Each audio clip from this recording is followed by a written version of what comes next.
You really have to have a strong focus on supply chains to understand the U.S.-China competition at this point, as well as China's economy. One of the hats I wear, as you know, is a commissioner of the U.S.-China Commission. We did a hearing last year, 2025. Our last hearing of the year was on basically Beijing's weaponization of supply chains. By that point, by the time we actually put on the hearing, the idea of critical minerals and rare earths being weaponized was known. It was by everybody. The households understood it. Certainly, companies understood it because they were suffering quite dramatically in 2025 during windows of 2025 because of it. But the idea is that isn't just a critical minerals issue. This is an issue in which Beijing has a national security prioritization. Which on the very top is we're going to control as many high value supply chains as possible.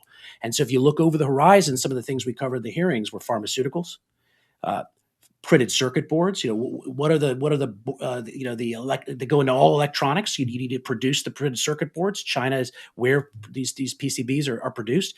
Foundational semiconductors, the chips that go into all electronic devices. China's developing a manufacturing. Advanced manufacturing in all these really important areas. And so going forward, what are we going to have to look at from a national security perspective here in Europe and elsewhere? Said, how many of these supply chains can Beijing turn off and on if they wanted to? We can talk all we want about higher tariffs or military posture, but if we're talking about the possibility of there being some sort of, war in the South China Sea or in the Taiwan Strait, and a lot of big talk is going on both sides, the Chinese say, okay, well, we're going to cut off your penicillin.